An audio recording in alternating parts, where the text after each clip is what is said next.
이 시간 주신 주의 말씀을 함께 보시겠습니다.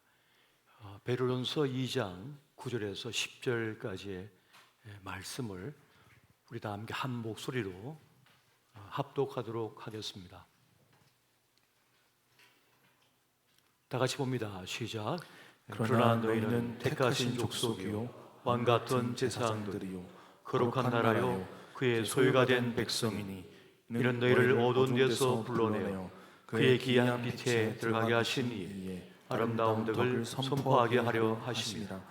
너희가 전에는 백성이 아니더니 이제는 하나님의 백성이요 전에는 긍휼을 얻지 못하였더니 이제는 긍휼을 얻은 자니라. 아멘. 아멘. 다 함께 한번 따라해 보시겠습니다. 교회의 영광을 회복하라. 교회의 영광을 회복하라. 교회의 영광을 회복하라. 교회의 영광을 회복하라. 이번 창립 21주년을 기념하면서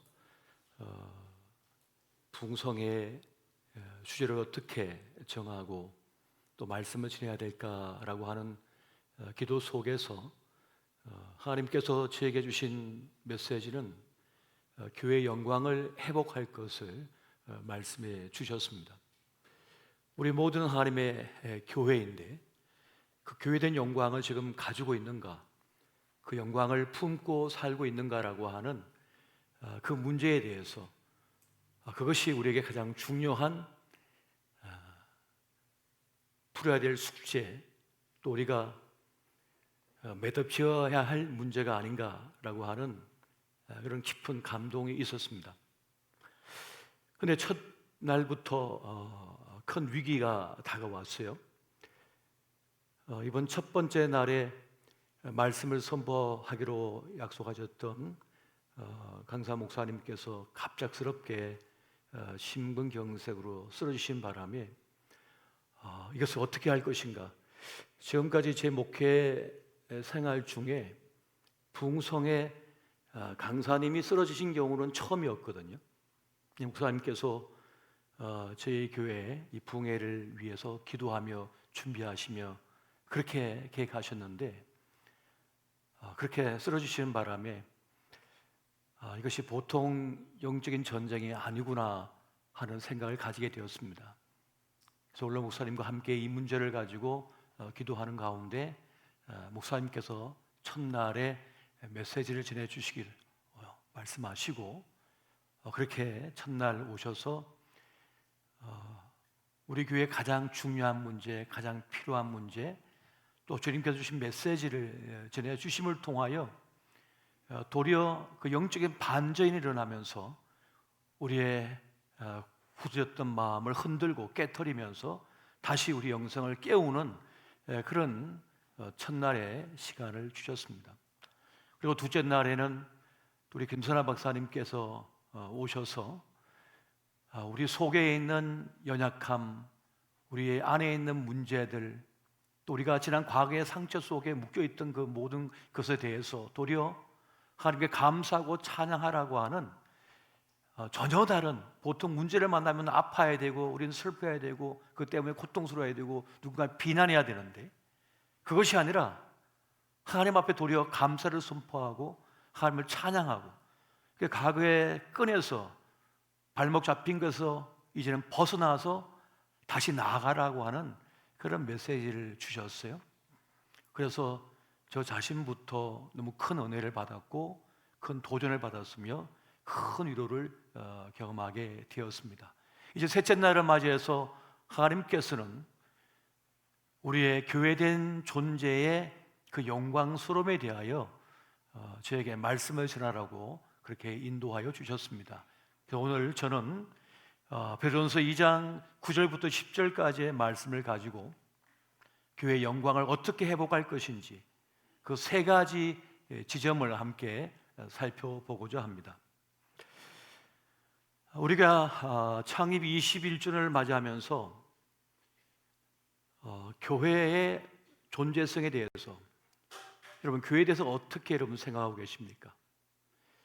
저는 이제 대림절을 시작하는 이 중요한 지점에 서서 저는 우리 교회를 깊이 생각해 보았습니다. 우리 교회의 존재 목적이 뭘까? 우리 교회 존재의 의미는 뭘까? 우리 교회에 대해서 깊이 생각하는 그런 시간을 가지게 되었습니다. 우리 교회에 있음에 대하여 깊이 생각하는 그 시간을 통하여서 세 가지 중요한 부분을 깨닫게 되었습니다. 그 첫 번째는 우리 있음에 이유가 있다는 사실입니다. 한번 따라해 보십시오. 우리 있음에 이유가 있다. 우리 있음에 이유가 있다. 지금 우리가 존재함에 이유가 있다는 거예요. 우리 교회에 존재의 이유가 있다는 거예요. 우리 교회에 쓸모가 있다는 것입니다. 우리 존재에 쓸모가 있다는 거예요. 그건 세상이 말하는 것이 아니라 하나님께서 우리를 쓰시겠다는 것입니다. 우리 존재의 의미, 존재의 이유가 바로 하나님의 쓸모에 있다고 하는 사실을 우리는 분명히 알아야 하겠습니다. 하나님께서는 우리 시대에 우리 교회를 통하여 하시고자 하는 일이 있다는 거예요. 우리 교회를 통해서 행하시고자 하는 그 뜻이 있다는 사실입니다. 이것을 알 때라야 우리는 매우 진지한 신앙생활, 흔들림 없는 신앙생활, 견고한 신앙생활을 할 수 있다는 사실이에요. 그 중요한 사실은 하나님께서는 우리를 보배로 여기신다는 그 말씀입니다. 오늘 본문의 말씀을 다시 한번 읽어보겠습니다. 베드로전서 2장 9절에서 10절까지의 말씀 다시 한번 보겠습니다. 자, 시작. 그러나 너희는 택하신 족속이요 왕같은 제사장들이요 거룩한 나라요 그의 소유가 된 백성이니 이런 너희를 어두운 데서 불러내어 그의 귀한 빛에 들어가게 하신 이의 아름다운 덕을 선포하게 하려 하심이라. 너희가 전에는 백성이 아니더니 이제는 하나님의 백성이요 전에는 궁유를 얻지 못하였더니 이제는 궁유를 얻은 자니라. 아멘. 나의 소유된 백성이라고 말씀하고 있습니다. 헬라어로 세굴라라고 하는 말인데요, 이 말의 뜻은 보배라고 하는 뜻도 가지고 있는 것을 보게 됩니다. 그러니까 가장 아낀다는 말이에요. 이 세굴라라고 하는 이 말의 의미는 뭐냐면 왕의 서랍 안에 있는 가장 진귀한 보석이라는 것입니다. 우리가 주님의 소유된 백성, 보배가 되었는데 그것은 왕의 서랍에 가장 깊숙한 곳에 놓여 있는 가장 진귀한 보석이에요. 그것이 바로 우리라는 것입니다. 그래서 하나님의 왕 같은 제사장이라고 말씀하고 있는 거예요. 거룩한 나라라고 말씀하고 있는 것이고요, 어두운 데서 불러내어 귀한 빛으로 들어가게 하셨다라고 지금 말씀하고 있다는 사실입니다. 그러니까 주님께서는 어둠 속에 있던 우리를 불러내신 거죠. 그리고 하나님의 귀한 빛 속으로 들어가게 하셨다는 것입니다. 그래서 여러분, 우리의 만남은 우연이 아님을 명심하시기 바랍니다. 노래가 흥얼거리시죠 벌써. 우리 만남은 하면서 더 이상 부르면 시험이 될 것 같아서 부르지 않겠습니다. 우리의 만남은 우연이 아니라는 거죠. 하나님의 특별한 뜻 가운데 우리가 부름을 받았다는 사실입니다. 그런데 많은 분들이 예수 깨닫지 못한 채 살아가요. 세상 속에 살면서 많은 사람들이 그 하나님의 소유된 백성, 그 보배된 삶을 살지 못한 채 자신을 함부로 대하고 함부로 다루면서, 가혹하게 다루면서 살아갈 때가 많다는 거예요. 우리가 삶을 시시하게 느끼는 이유는 무엇인가 하면 자꾸 세상의 것들을 바라보면서 살기 때문입니다. 세속에 물들어 살다 보니까 또 세상의 것을 자꾸 바라보고 세상의 것들을 자꾸 듣다 보니까 어느 사이 우리가 하나님의 소유된 백성이 아니라 세상의 소유된 백성이 되어버리고 말았습니다. 우리 몸을 뭐로 만듭니까? 우리가 먹는 것으로 만듭니다. 어제 무엇을 먹었는지, 그저께 무엇을 먹었던지 그것이 나를 만든 거예요. 사람은 눈으로도 먹고 귀로도 먹습니다. 우리 몸으로도 먹는 거예요. 그것이 우리를 만들어버립니다. 우리 인생을 만들어버리죠. 우리 성품을 만들어버리고 우리 가치관을 만들어버립니다. 그렇게 살아가는 것이에요. 그렇게 우리는 세상의 마음을 뺏겨버렸습니다. 그냥 세상이 입혀준 옷을 입고 살고 세상이 들려준 말에 속아서 삽니다. 그런데 우리는 다시 믿음의 주요 온전케 하신 이인 예수를 바라보라고 하신 말씀 쫓아서 자꾸만 예수님을 바라봐야 되는 거예요. 자꾸만 주님을 바라봐야 되는 거예요. 주님을 바라볼 때라야 우리 속에 있던 세상 것을 벗어버리고 하나님께서 주셨던 그 보배로운 모습, 그 보배로운 생각, 보배로운 마음을 가질 수가 있다는 사실입니다. 그래서 우리는 자꾸만 예수를 바라봐야 함을 그럼 믿으시기 바랍니다. 자꾸만 예수님을 바라봐야 되는 거예요. 그럼 어떻게 바라볼 것인가? 여러분, 우리가 매일 말씀을 묵상하고 있습니다. 그 말씀을 자꾸만 읽고 또 읽고 묵상하다 보면 그것이 예수님을 바라보는 거예요.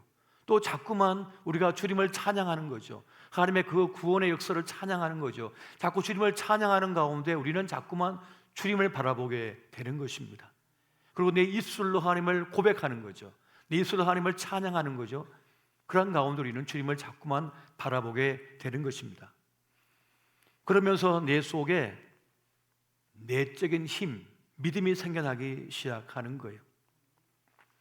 내가 세상 속에 속한 사람이 아니라 하나님께 속한 사람이구나.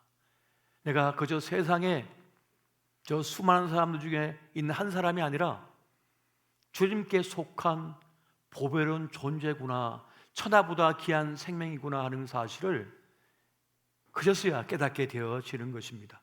그래서 우리는 분명한 삶을 사는 사람이 됩니다.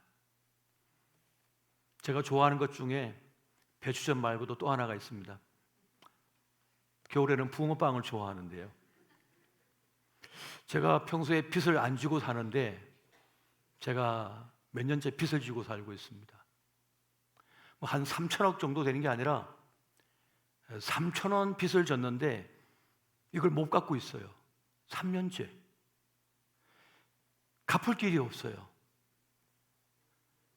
제가 어느 날 저 율량동을 지나가다가 보니까 아주 향기로운 냄새가 저를 끌어당기는 거예요. 보니까 포장마차에서 붕어빵을 파는 거예요.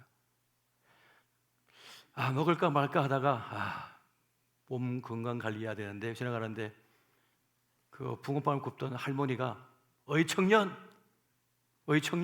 붕어빵 먹고 가지 그러는 거예요. 청년이란 말에 그냥 제가 속 쏘아가지고 마음을 확 뺏겨가지고 보통 이제 관공서에 가면 뭐라 하냐면 아버님 이러거든요.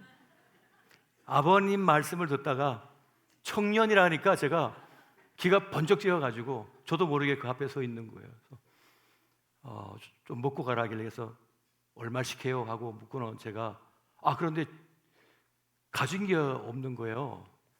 요즘은 돈을 갖고 다니지 지폐를 갖고 다니지 않으니까 3,000원치를 샀는데 돈이 없다고 그러니까 뭐라 하시냐면 그러면 다음에 주시게 그러는 거예요. 다음에 달라고. 알겠습니다 하고 이제 가지고 집에 들어갔거든요. 그러고 나서 이제 다시 그 율량동에 가길 일이 있어서 이제 갚으려고 왔는데 포장마차가 사라진 거예요. 그래서 그 다음 주에 또 갔어요. 일부러 갚으러. 근데 또 사라진 거예요. 안 보이시는 거예요. 그때가 코로나 때였거든요. 코로나가 시작할 때예요. 그래서 요즘도 그 앞을 지나갈 때마다 혹시나 이 할머니 나오셨나 하는데 안 계셔요. 그래서 마음이 늘 제가 빚진 마음이 있는 거예요. 요즘에 우리 이제 제 아파트 쪽에 지나가다가 또 붕어빵을 파는 가게가 하나 있길래 찾는데 그 다음 며칠 뒤에 갔더니 사라져 버렸어요. 보니까 나에게 돈짓듯 잘 팔리던 곳인데 무허가였어요. 무허가니까 그냥 사라져 버리는 거예요. 그런 일들이 종종 있는 것 같습니다. 여러분, 그런 말이 있습니다. 무허가는 힘이 없다. 무허가는 힘이 없다는 말이 있습니다. 여러분, 하나님께서 허락하지 않는 것은 무허가입니다. 하나님께서 허락하지 않은 것은 무허가예요. 힘이 없어요. 그런데 하나님께서 허락하신 것은 힘이 있어요. 하나님께서 허락하신 일은 역사가 일어나기 시작합니다. 왜냐하면 생명력이 있기 때문에 그러한 것이죠. 우리 교회는 세상을 거슬러 사는 교회입니다. 제가 우리 교회를 처음 만났을 때 느낀 생각이에요. 느낀 감정이에요. 우리 교회는 세상을 거슬러 살아가고 있다. 모든 걸 좋은 의자, 좋은 책상, 좋은 걸로 바꿔가는 세상에 굳이 불편한 것을 추구하며 살아요. 저 삐끄덕하고 열리는 저 문을 좋다고 지금까지 사용하고 있어요. 21년째. 다른 교회 같으면 벌써 20년 전에 사라졌습니다. 아주 삐까번쩍하는 그런 문으로 바뀌었겠죠. 근데 우리는 그걸 자랑 삼아 쓰고 있습니다. 좁은 주차장, 낡은 건물,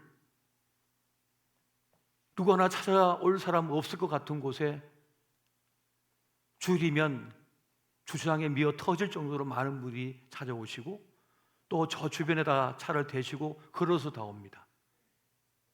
어떻게 그것이 가능한 것일까? 그 이유가 뭘까요? 저는 하나님께서 우리 교회를 사용하고 계시기 때문이라고 믿습니다. 주님께서 허락하신 그 일을 하고 있기 때문입니다. 주님도 기뻐하시는 그 일을 지금 하고 있기 때문에 지금까지도 그 생명이 꿈틀대면서 그 역사를 이루고 있다는 것입니다. 제가 다음 주에 이제 한 대학교에 채플 인도하러 다녀옵니다. 제가 그곳에 가서 우리 교회를 소개하려고 합니다. 세상은 다 이렇게 흘러가지만 그 세상 물결을 거슬러서 하나님의 뜻을 따르고 그 일을 행하는 교회가 이 청주 땅에 있다고 하는 것을 들려주고 싶어요. 그냥 세상적으로 보면 아무로 찾을 것 같지 않은데 그곳에 생수가 터지고 복음의 역사가 일어나고 치유의 역사가 일어나고 제자의 역사가 일어나기 때문에 지금도 우리는 그 길을 가고 있는 것입니다. 하나님의 특별하신 은혜가 우리 가운데 있음을 여러분 믿으시기 바랍니다. 두 번째는 시작도 끝도 하나님께 있다는 사실입니다. 한번 따라해 보십시오. 시작도 끝도 하나님께 있다. 우리 교회의 시작은 하나님께 있음을 여러분 믿으십니까? 우리 교회의 시작은 하나님께 있는 것입니다. 그렇다면 끝도 하나님께 있는 거예요. 시작도 끝도 하나님께 있다는 것입니다. 하나님께서는 하나님의 착하신 일을 시작하셨다고 말씀합니다. 그 착하신 일은 다른 말로 하면 생명의 일이 됩니다. 하나님은 그 생명의 일을 시작하신 거예요. 우리 교회는 하나님께서 시작하신 거예요. 하나님께서 이루신 일이라는 것입니다. 여러분 빌립보서 1장 6절 말씀을 같이 한번 보겠습니다. 자, 시작. 너희 안에서 착한 일을 시작하신 이가 그리스도 예수의 날까지 이루실 줄을 우리는 확신하노라. 아멘. 여러분 확신하십니까? 그리스도 예수의 날까지 이루실 줄을 확신하느냐 물을 때 여러분 확신하셔야 됩니다. 그래야 여러분의 신앙이 흔들림이 없어요. 하나님께서 우리 교회를 시작하셨고 우리 교회를 사용하셔 주신다라고 하는 확신이 있어야 여러분 교회 나올 때 힘이 생기는 거예요. 주님께서 내가 드리는 예배를 받으시고자 원하신다라고 하는 것을 확신할 때라야 집을 나설 때 여러분 두 다리에 힘이 생기는 것입니다. 어떤 분들은 교회에 나오는 게 고통이 되는 분이 있을 겁니다. 교회 직분 감당이 고통이 되는 분이 있을 것입니다. 그 이유는 다른 데 있는 것이 아니라 바로 이것이 흔들리고 있기 때문에 그렇습니다.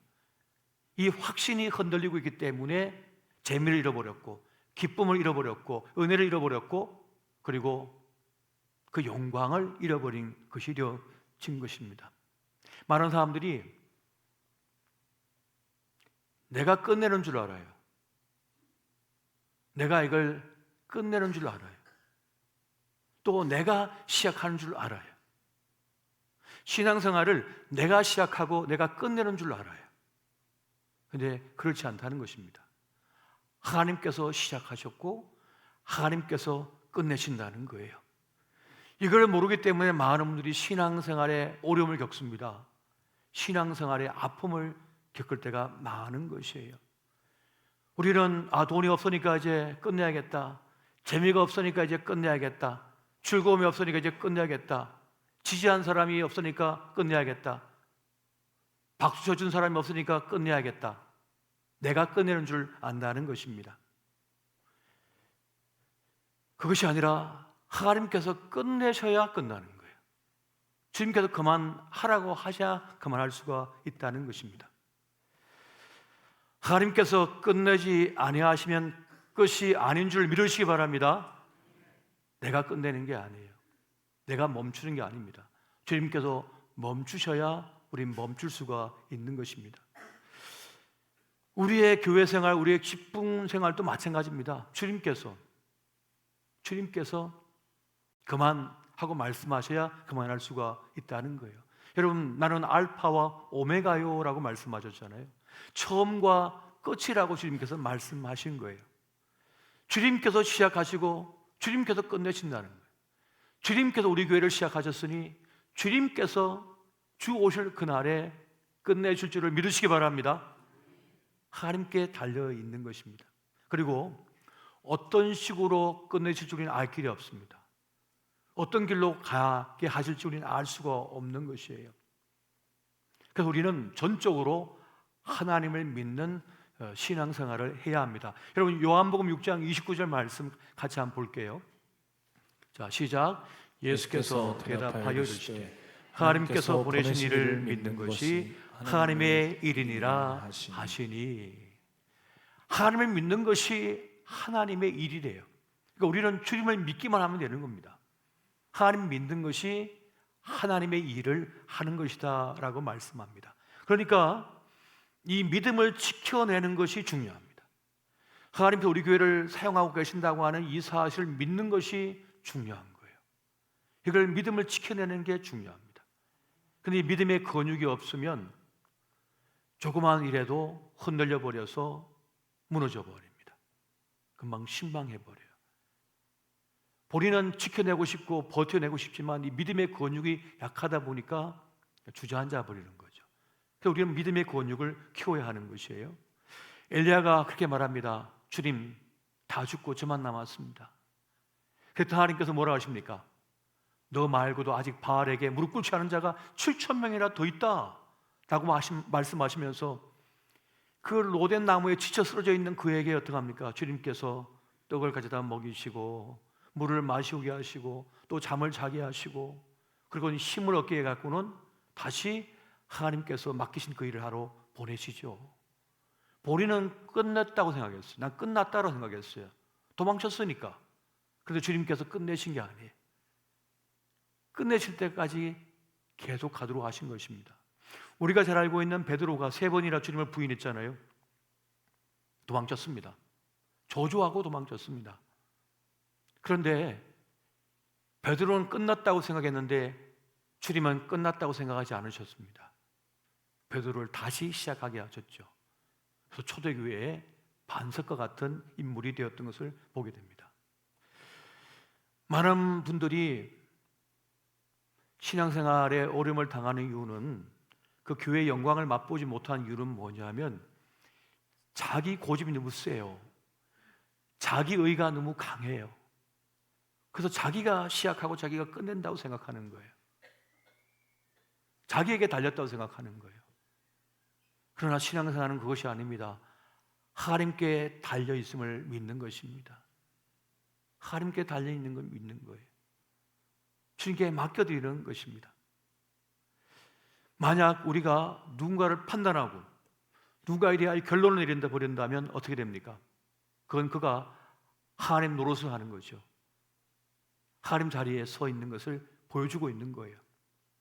이런 사람은 다른 사람도 끝내는 것뿐만 아니라 자기도 끝내버리고 자기 자녀들도 끝내버립니다. 난 성공 못할 거야. 네가 잘되면 내 손에 장을 지질 거야. 함부로 자기 자녀에 대하여 판단해버리고 결론을 내려버리는 거예요. 자기가 마치 하나님인 것처럼. 이건 큰 죄인 거죠. 누구도 그렇게 하면 안 된다는 거예요. 그의 인생은 하나님께 있는 것입니다. 믿으십니까? 내가 낳은 자녀라고 해서 내 소유라서 내 것이라고 생각하면 안 됩니다. 하나님의 백성이에요. 하나님의 자녀인 거예요. 그래서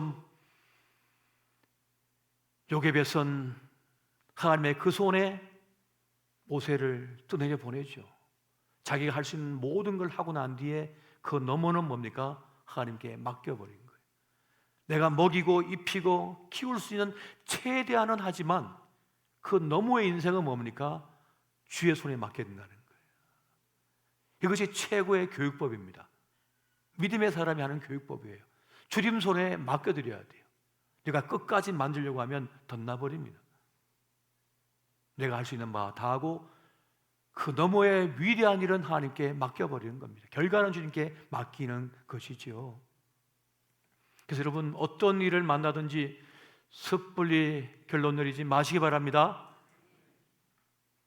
우리의 모든 수고, 애씀, 그 헌신의 자리 너머에는 이제 하나님께 맡겨드리는 그런 믿음을 가질 필요가 있습니다. 그래서 저도 이번 우리 창립기념 부흥성회를 정말 그 첫날부터 하나님께 맡겨버렸어요. 주님께서 하십시오라고 맡겨버려요. 처음엔 제가 나름의 계획도 세우고 뭐 어떻게 하고 나름 모든 걸 세웠거든요. 그 너머는 그냥 쉽게 다 맡겨버렸어요. 첫날부터 맡겨버렸어요. 그냥 두 손 들어버려서 하나님 앞에 두 손 들어버렸습니다. 그랬더니 주님께서 역사를 행하시기 시작하더니 저부터 만지시고 또 여러분도 만지시고 그런 역사가 일어났던 것을 이번에 참 깊이 경험을 했습니다. 여러분, 모세는 가나안 땅에 들어가고 싶었겠어요? 들어가기 싫어했겠어요? 들어가고 싶었겠지요. 목숨을 걸고 그 히브리 민족을 이끌어내는데요. 그 광야 40년까지 버텨냈는데요. 꿈에 그리던 그 땅에 들어가고 싶었겠지요. 그런데 주님께서 느보산에서 끝내셨습니다. 여기까지다. 근데 모세는 억울해하지 않습니다. 하나님께 감사하고 자기를 맡겨버렸던 것이죠. 왜 여기까지라고 하셨을까? 많은 신학자들의 연구 논문의 결론들도 있습니다만 제가 볼 때는 모세가 그냥 가나안 땅에 들어갔다면 그런 영웅일 뿐만 아니라 우상이었을 것 같아요. 거의 신적인 존재가 되었을 것 같아요. 한번 생각해 보십시오. 애굽의 10가지 재앙을 통하여 초강대국인 이집트를 완전히 초토화시켰지요. 홍해를 갈랐지요. 그 광야 40년을 지났지요. 반석에 샘물이 터졌지요.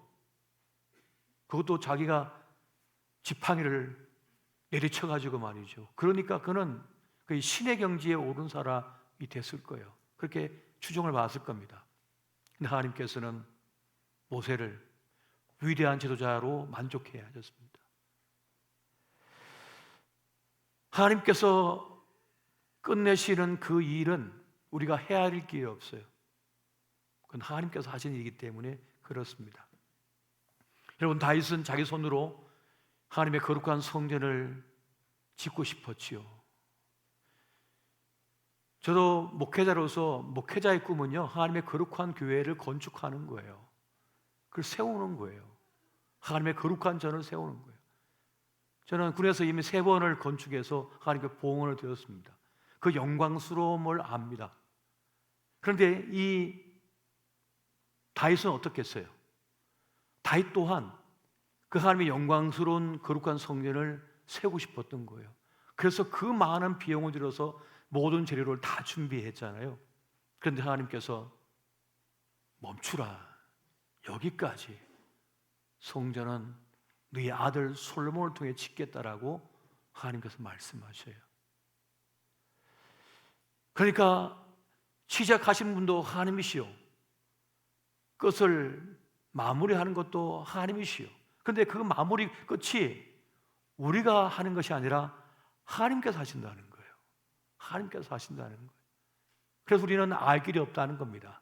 주님께 맡겨드려야 된다는 거예요. 왜 하나님 손에 맡겨야 됩니까? 그림자가 없거든요. 하나님께서 하셔야 상처가 없거든요. 우리가 어거지로 끝내고 어거지로 시작하면요, 그림자가 남아요.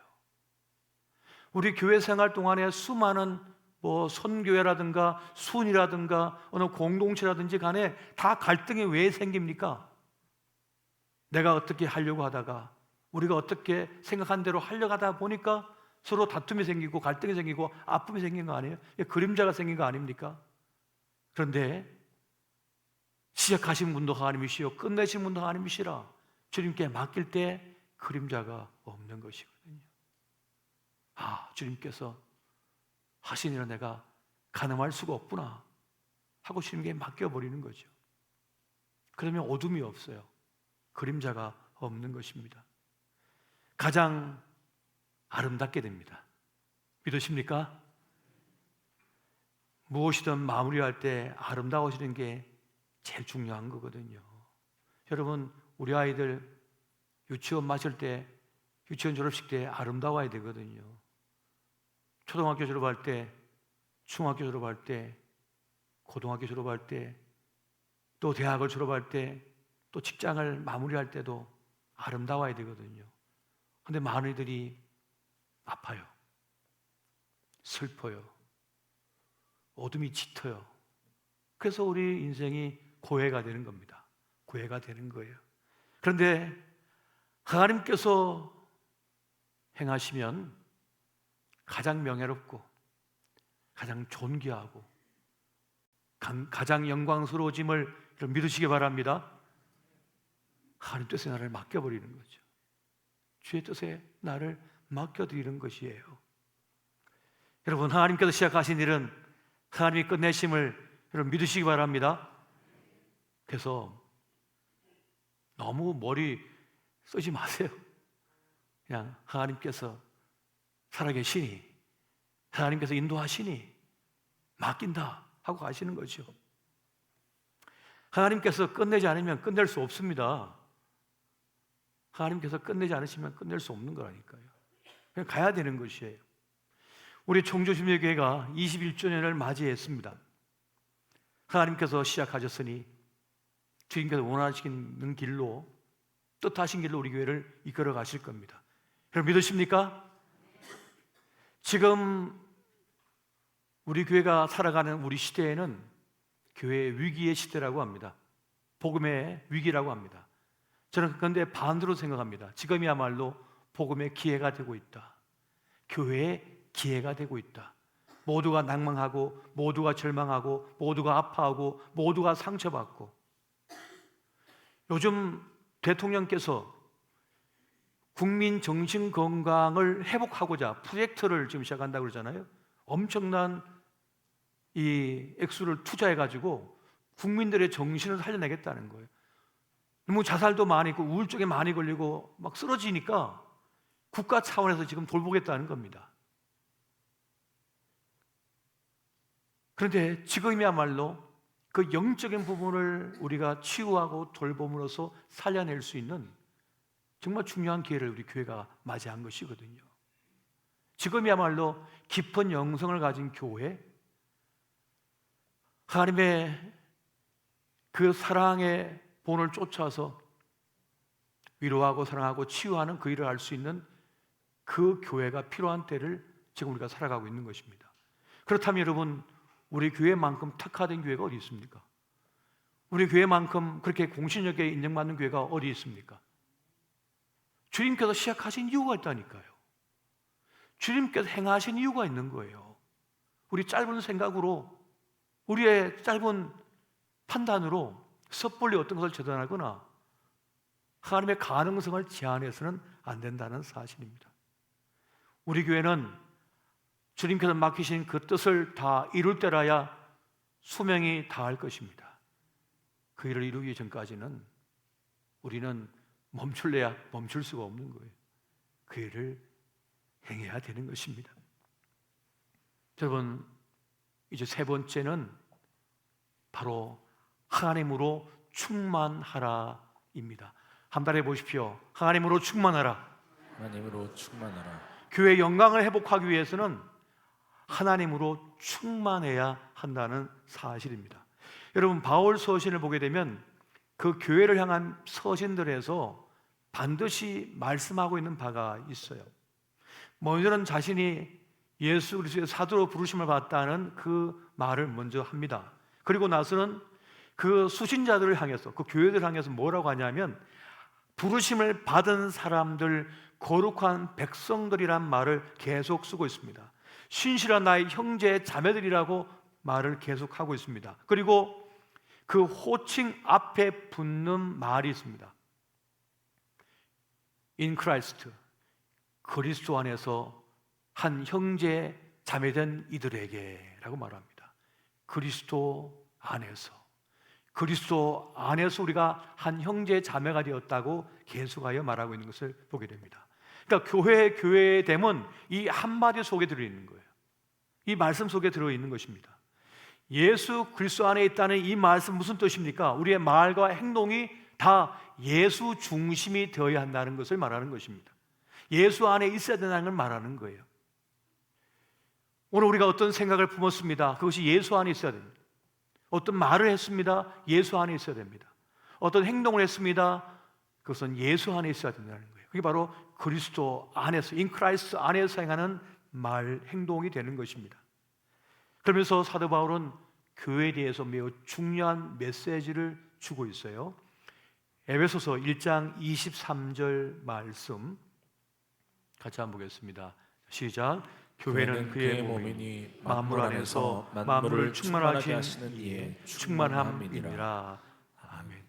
충만하다, 하나님으로 충만하다, 이 말은 바울이 자주 쓰는 말인데요, 이것은 어떤 초월이 가능한 어떤 신비한 에너지를 뜻하는 그런 말이 되고 있습니다.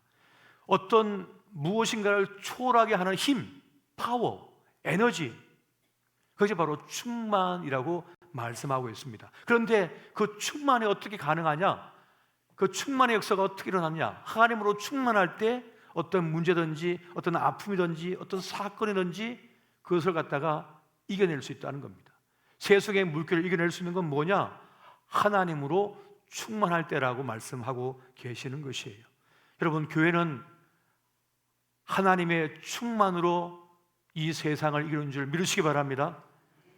하나님으로 충만해져야만 이 세상을 이길 수가 있습니다. 하나님으로 충만해져야만 우리 아픔, 어떤 가구의 상처, 문제도 이길 수가 있는 것이에요. 여러분, 교회가 교회됨에 있어서 가장 중요한 것은 바로 하나님으로 충만해지는 것입니다. 그래서 오순절 다락방에서 성령이 충만할 때, 성령 하나님으로 충만해졌을 때 세상을 진동케 하는 그 불같은 역사가 일어나게 되었습니다. 그래서 유럽 전역을 복음화시키는 역사들로 나타나는 것을 우리가 보게 되어집니다. 여러분, 하나님으로 충만하시기 바랍니다. 하나님으로 충만하셔야 돼요. 세상 것은 충만한데 하나님 것으로 충만하지 않은 경우가 참 많잖아요. 영의 양식은 취하지 못하고 세상의 육적인 양식만 가득 찰 때가 있어요. 그러면 우리의 말이나 행동이나 판단하는 모든 것이 세상적입니다. 그러니까 믿는 자나 믿지 않는 자나 똑같은 거예요. 똑같은 반응을 보이는 것입니다.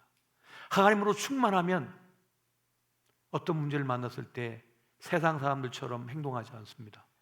하나님 사람답게 그것을 극복하고 이겨내는 것이죠. 에스겔 47장에 보면 성전에서 홀로 나오는 그 물에 대해서 말씀하고 있습니다.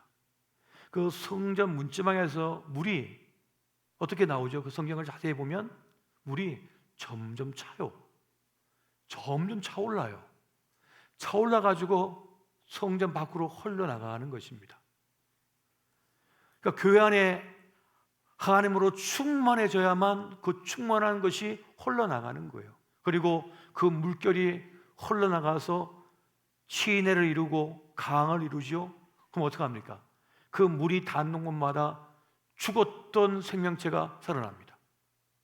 병들었던 생명체가 살아나죠. 모든 것이 살아나는 역사가 일어난다고 말씀해 주고 있어요. 깨진 마음, 부서진 마음, 상처난 마음, 실망한 마음, 살 소망까지 잃었던 그들이 그 하나님으로 충만해질 때 그 하나님의 영적인 물결에 의하여 소생하는 역사가 일어났던 것을 우리가 보게 되는 것입니다. 우리 모두는 교회입니다. 하나님으로 충만해지시기를 예수 이름으로 축원드립니다. 한 교회에서 교회를 건축했어요. 근데 그 교회를 건축하기 위해서 여러분 얼마나 많은 성도가 기도하고 또 옥합을 깨트리고 노력을 기울였을까요? 또 그 옛날에는 공사비를 아끼기 위해서 우리 여성들께서 행두치마에다가 뭐 자갈 혹은 벽돌 조그만 거 막 다 싸가지고 이렇게 같이 날랐거든요. 그렇게 땀 흘리며 피 흘리며 그렇게 교회를 건축한 거예요. 그런데 그날 그 목사님께서 그 건축 감사 헌당 예배를 드리면서 이제 메시지를 전하는데 주보에 설교 제목이 이렇게 있었습니다. 이 성전을 허물라. 그렇게 고생해가지고 애써가면서 비바람 맞아가면서 눈바람 맞아가면서 그렇게 지었는데 설교 제목이 이 성전을 허물라 그러니까 다들 웅성웅성하는 거예요. 권사님들이 목사님이 혹시나 실성인가, 목사님 제정신인가 그래서 그걸 제목을 봤답니다. 그런데 이제 목사님께서 그 놀라고 있는 성도들을 향해서 이제 메시지를 전하셨대요. 우리가 이렇게 정성스럽게 교회를 건축했지만은 우리 교회의 본질을 잃어버린다면 이것은 하나님의 무덤이 될 것입니다. 우리가 교회된 사명, 교회의 본질을 잃어버린다면 세상 사람들은 이 교회를 바라보면서 하나님의 무덤으로 여길 것입니다. 신은 죽었다. 저 교회를 보니까 신은 죽었다. 하나님이 살아있다면 저럴 수 있겠는가? 저런 행동을 볼 수 있겠는가? 하나님이 죽었으니 저러지 않겠는가? 무서운 말씀이었지만 가장 은혜로운 말씀이 되어서 그 성도들의 마음에 깊은 감동이 되었다고 합니다. 벽돌로 된 건물이 중요한 것이 아니라 그 교회의 본질로서의 사명을 지켜내는 것이 그렇게 중요한 것이구나. 우리가 교회 생활하다 보면 서로 마음이 안 맞고 서로 서운한 마음도 들고 상처 있기도 하고 그러기도 하죠. 저도 한 마을에서 한 19년 정도 살아가지고 한 100호 정도 되는 그런 동네에 자랐는데 보면 아침 잡집 집집 아니잖아요. 5년 동안 마음이 상하가 빈정상해가지고 5년 동안 말 한마디 안 하는 걸 봤습니다. 그 두 집이 5년 동안 해요. 그 5년 지나니까 다시 화해를 했어요. 또 집집하고는 한 7년은 또 이렇게 서로 말다툼해가지고 말도 안 하고 원수처럼 지내다가 한 7년쯤 지나니까 또 이렇게 친해지고 한 마을에 몇 대째 내려온 집도 그렇게 하거든요. 그러니까 사람의 감정이라고 하는 것, 마음이라고 하는 것이 그렇다는 것입니다. 그런데 우리가 깊이 생각해야 할 것은 우리의 신앙과 우리의 믿음은 연륜이 깊어지면 깊어질수록 또 성숙해져야 되고 성장해야 된다는 사실입니다. 영적 권태기를 지나서 영적 성장기를 넘어서서 우리는 더 성숙한 믿음의 사람, 깊은 신앙의 사람이 되어야 된다는 것입니다. 이것이 매우 중요한 것이에요. 그러니까 우리는 점점 주님을 닮아가야 되는 것이죠. 주님을 닮아가야 되는 것입니다. 자꾸만 주고 싶고 자꾸만 챙겨주고 싶고 자꾸만 용서해주고 싶고 자꾸만 누군가를 향해서 축복해 주신 마음, 그 마음이 생기는 겁니다. 우리는 점점 나를 부인하고 주님의 더 큰 세계로 나를 바쳐드리는 일에 나를 드릴 수가 있어야 돼요. 이게 신앙의 연륜이 깊은 사람의 모습입니다. 주님은 하나님의 사람들에게 늘 하신 말씀이 있어요. 너 본토의 아비 집을 떠나라.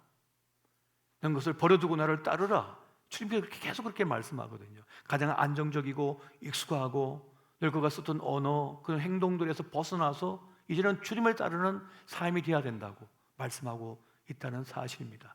내 생각, 내 삶의 방식, 내 모든 그런 가치관을 내려놓고 이제 주님의 것으로 다 뒤집어 쓰는 거죠. 주님의 것이 되어지는 것입니다. 여러분, 늘 그렇게 하나님은 일하셨습니다. 하나님은 어려운 일도 쉽게 하게 만드시는 분이에요.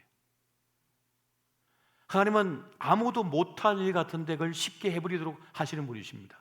어떻게 해요? 하나님으로 충만하게 하셔서 그것이 자기의 소원이 되게 만들어 버리십니다. 하나님의 꿈을 내 꿈으로 삼아버리게 하시는 거예요. 이게 하나님의 방식이에요.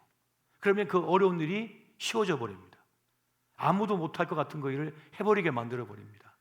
여러분, 빌립보서 2장 13절 말씀 한번 보시겠습니다. 자, 같이 봅니다. 시작. 너희 안에서 행하시는 하나님이시니 자기의 기쁘신 뜻을 위하여 너희에게 손을 두고 행하게 하시나니. 아멘. 그냥 우리 마음속에 꿈이 되게 만들어 버리셔요. 마음의 소원이 되게 만들어 버리셔요. 저는 다른 게 내 소원이었거든요. 나는 부자가 되는 것, 난 누군가를 이겨먹는 것, 앞서는 것, 더 예뻐지는 것, 더 잘난 사람 되는 것, 더 이름을 떨치는 것이 내 인생의 꿈이었거든요. 소원이었거든요. 그런데 이거를 주님께서 뽑아버리시고 하나님의 꿈을 우리 삶의 중심에 가져다 오십니다. 그 꿈을 쫓게 만들어 버리시는 거예요. 그걸 향하게 만들어 버리시는 거예요. 그래서 어려운 일을 쉽게 해버리게 만들어 버리십니다. 이게 하나님의 방식이라는 거예요. 다윗의 시편을 보게 되면 그가 이렇게 고백하고 있습니다. 시편 51편 12절 말씀 같이 보겠습니다. 자, 시작. 주의 구원의 즐거움을 내게 회복시켜 주시고 자원하는 심령을 주사 나를 붙드소서. 아멘. 구원의 즐거움을 회복시켜 가지고 자원하는 심령을 갖게 해달라고 기도하고 있습니다. 막 하고 싶은 마음이 막 일어나는 거예요. 막 해주고 싶은 마음이 막 생겨나는 거예요. 이걸 이길 힘은 없습니다. 내 속에 그런 마음이 막 생겨나게 만들어 버리시는 거죠. 이런 마음을 가진 이들이 그 어려운 일도 해내게 되는 것입니다. 아무도 못할 일 같은데 그 일을 하게 하시는 것이죠. 여러분, 지속하는 능력이 사실 대단한 능력입니다. 한 번은 잘할 수 있거든요. 그런데 그것을 2번, 3번, 4번, 5번 계속 그것을 반복하는 것은 정말 어렵거든요. 누군가를 존대하는데 한 번은 잘할 수 있지만 그를 계속 존대하고 그를 존귀하게 여기고 그를 아껴주고 그를 귀하게 여기는 것은 정말 어려운 일입니다. 그런데 하나님으로 충만한 사람은 자원하는 심령이 막 일어나요. 자원하는 마음이 막 일어나서 그 일을 하는 거예요. 다른 사람은 그것이 이해가 안 돼요. 납득이 안 돼요. 그것이 어떻게 가능하지? 그걸 어떻게 행할 수 있는가? 그런데 그 일을 해버린다는 사실입니다. 그리고 그들을 통하여 하나님은 그 일을 이루어버리시는 거예요. 하나님은 우리 교회를 쓰시기를 원하십니다. 주님께서 우리를 택하셨어요. 하나님이 여러분을 택하신 줄 믿으시기 바랍니다. 여러분을 택하셨어요. 택하셔서 나의 백성 삼으셨고 우리를 만나게 하셨어요. 우리의 만남은 우연이 아닙니다. 하나님의 특별한 부르심이에요. 하나님의 뜻이에요. 그리고 하나님의 그 위대한 일을 시작하셨어요. 멈출 수가 없어요. 길을 멈출 수가 없어요. 주님께서 멈추지 않은 이상은 멈출 수가 없어요. 우리는 그 길을 계속 달려가야 됩니다. 그리고 그 일을 감당하면서 우리는 하나님의 충만을 경험하기 시작합니다. 하나님의 충만을 경험하기 시작해요. 세상 것을 벗어버리고 주의 것으로 채워지는 나를 발견해요. 그러한 가운데 하나님의 영광을 자꾸만 맛보기 시작해요. 그런데 그 길을 가는 동안에 여러분, 꿈에 대한 대가를 치릅니다. 십자가의 흔적이 남습니다. 십자가의 흔적이 남습니다. 여러분 몸 이곳저곳에 지금 상처가 있을 겁니다. 지워지지 않는 상처예요. 그런데 십자가의 흔적은 영광입니다. 여러분 마음에 십자가의 흔적이 있을 겁니다. 누군가를 사랑하기 위해서, 누군가를 보호하기 위해서, 누군가를 아껴주기 위해서, 누군가를 용서해 주기 위하여 진통하는 분이 계실 거예요. 그래서 마음에 상처가 남았어요. 아픔이 남았어요. 때로는 건강에 흔적이 남았어요. 아팠던 흔적이 남았을 거예요. 그런데 그것 또한 누군가를 살리기 위함이었다면, 축복하기 위함이었다면, 사랑하기 위함이었다면, 사랑하기를 포기하지 않고자 애씀이었다면 그것조차도 영광임을 여러분 믿으시기 바랍니다. 십자가의 흔적인 거예요. 십자가의 흔적인 거예요. 여러분이 꽃꽂이 하다 보면 가시가 많아가지고 손에 상처 안 나겠죠? 주방에 일을 하다 보면 몸이 굳어서 막 대기도 하고 말이죠. 상처 입지 않겠어요? 십자가의 흔적입니다. 십자가의 흔적이에요. 저희 목사끼리도 가끔 만나서 십자가 흔적 좀 있나 하고 물어볼 때가 있어요. 누구 말짱하면 이래갖고 되겠는가? 다리라도 하나 부러져야 되지 않는가? 하면서. 그러나 마음에 상처가 남지요. 흔적이 남지요. 그것 또한 꿈에 대한 대가이기 때문에 뭡니까? 영광이에요. 영광. 여러분, 주의 부르심 앞에 나아가는 속에 그리스도의 남은 고난에 참여하는 것에 대해서 바울은 그 영광스럽게 말을 하고 있습니다. 빌립보 3장 10절 말씀 같이 한번 볼까요? 같이 봅니다. 시작. 내가 그리스도와 그 부활의 권능과 그 고난에 참여함을 알고자 하여 그의 죽으심을 본받아. 아멘. 그 고난에 참여함의 그 영광을 바울은 이미 깨달았어요. 내가 주의 일을 하기 때문에, 주의 맡기신 그 이름 복음을 위하여 나가는 이 길 때문에 내가 돌에 맞아 온몸이 상처투성이가 되고 마음에 큰 아픔을 경험하고, 그러한 가운데 그는 그리스도의 남은 고난에 참여함에 그 영광의 길을 그는 깨달았던 것 같습니다. 꿈을 위해 대가를 지불하는 것에 대하여 여러분 아까워하지 마시기 바랍니다. 아까워할 것은 아까워해야겠지만 그 십자가의 영광을 위하여, 교회된 영광을 위하여 흘리는 피, 그건 절대로 아까운 것이 아닙니다. 귀한 것입니다. 소중한 자산인 것이에요.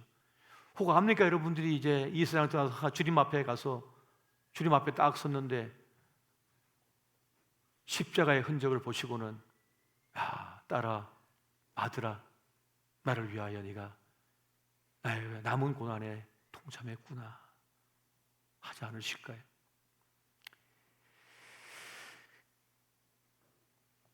모세에 대해서 주님께서 그렇게 말씀합니다. 히브리서 3장 5절 보니까 모세는 장래에 말할 것을 정언하기 위하여 하나님의 온 집에서 종으로서 신실하였고, 그리고 이어지는 말씀들을 보면 예수 그리스도의 고난에 대하여 말씀하거든요. 그러니까 그의 모세와 이 그리스도의 고난을 동급이 될 수 없겠지만은 그의 동급으로 설명하고 있는 장면을 보게 됩니다. 그러니까 그렇게 귀하게 여기신다는 것을 말씀하는 것이죠. 여러분, 신자의 영광은 다른 데 있는 것이 아닙니다. 주님을 따라 그 길을 가는 것이고, 그 가는 길 가운데 고난을 겪는 것이고, 꿈에 대한 대가를 치르는 것이며, 그리고 그것을 기뻐하며 영광으로 삼는 것, 그것이 바로 신자의 영광, 교회의 영광이라 할 수 있겠습니다. 이런 일도 할 수 있나 하고 물어보실 때, 주님, 제가 내 온몸을 바쳐드리겠습니다. 다 기꺼이 내어드리겠습니다. 그렇게 그 교회된 영광을 회복하고 살아내는 저와 여러분 되시기를 예수 이름으로 축원드립니다.